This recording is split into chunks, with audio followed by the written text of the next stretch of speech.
comic book is an underground comic book.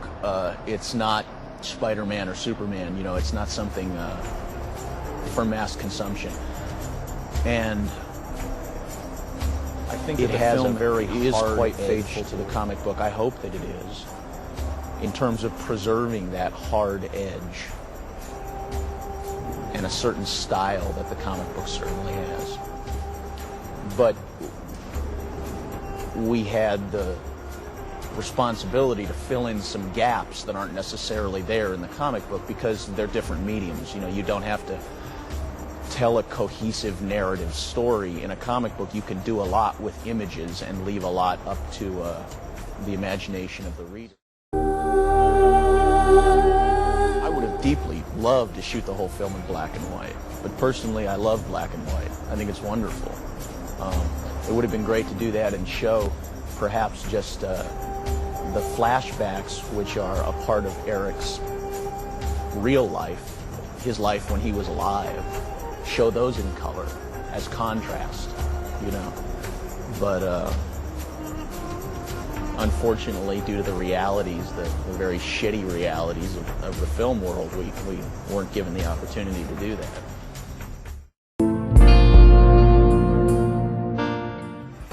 You're dealing with a supernatural situation, which is a man who has come back from the dead. And I think the thing that I enjoy most about this film is simply the questions that raises for me as an actor playing the part, and for the audience who's going to see the film. If you died and a year had passed since the time that you had died, and during that year you have to assume that the people that you loved and the people who were in your life and loved you would have had a year now to grieve and come to some kind of terms with having lost you. And now suddenly you are given the chance to come back for 2 days. The world would be a very different place through your eyes from the point of view of having been dead for a year and knowing that you only had 2 days now to be alive, in a sense, again. And there would be some fascinating questions that would confront you, like, wouldn't you want to tell somebody? But at the same time, wouldn't you feel a certain responsibility not to trammel in the lives of the people who have had a year now, like I said, to deal with that loss? And you would see the world through these very different eyes, these eyes that are coming from a point of view and a perspective that no one really gets the chance to come back and try and see that some kind of justice is done. It's not necessarily a pretty subject, but it's one that I feel comes from him very organically and is quite justified. I'll tell you something, I don't really care about any statements the film makes that have to do with that, because that's not Eric's point of view. I'm sure that the world of this film is going to be a better place once the bad guys aren't there anymore. But that's not Eric's reason for doing what he's doing, and so it's not something I've stopped to consider a great deal. There's this wonderful quote from the book Sheltering Sky, where he says, "Because we do not know when we will die, we get to think of life as an inexhaustible well, and yet everything happens only a certain number of times, and a very small number, really. How many more times will you remember a certain afternoon of your childhood, an afternoon that is so deeply a part of your being that you can't even conceive of your life without it? Perhaps 4 or 5 times more, perhaps not even that. How many more times will you watch the full moon rise? Perhaps 20, and yet it all seems limitless." You could really just look at as a guide, almost a piece of his own personality that guides him back into his life and reminds him who he was, what happened to him.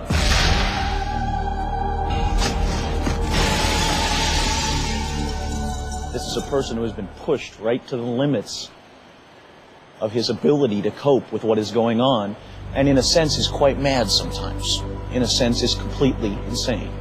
almost in the sense that you might think of an insane person having voices, you know, more rational voices that try and guide him, more irrational voices that come from a more emotional, more deep-seated place. I think that the crow is that rational voice. The crow is his guide. The crow helps Eric do what he has to do in a very practical sense. It leads him to the places that he has to be. It helps him find the people that he has to find.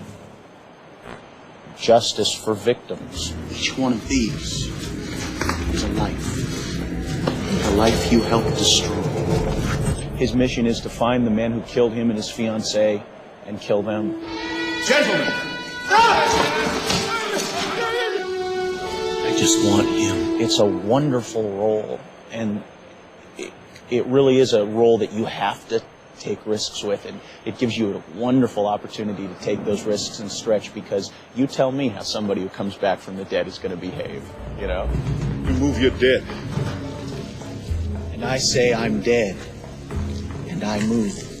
And that's one of the wonderful things about playing this character is it's a real... You can really take the gloves off in playing this part, because there are no rules about how a person who has come back from the dead is going to behave. Listen! I'm sure you'll remember. You killed him. Filled with rage towards what was done to him. And one of the things I like best about this movie is the fact that all of those parts of the character are given balance on the screen.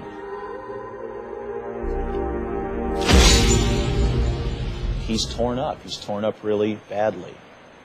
Emotionally, physically, and psychically. She died at the hospital. Don't touch me! I saw her through your eyes. I think that the appeal of Eric's mission is that it is a very pure one. He has come back to seek justice. I've done other films that have had violence in them, but I must say I've never done anything where I felt that the violence was as justified as it is in this. There's very little need to worry about compassion. Victims, aren't we all? This is justice, you know? And I truly feel that it is. And I truly feel that if I were in the same situation, I would do the same thing. Put aside his own pain long enough to go do what he has to do. To tell the rest of them death is coming for them tonight. This film deals with the concept of a balance being struck between good and evil. I gave this to Shelley once. That this character is coming from in the whole film, because it has been brought sharply into focus for him how precious each moment of his life is. I love you. Say that again. I love you. This is the best role that I've had the opportunity to get my hands on in a film.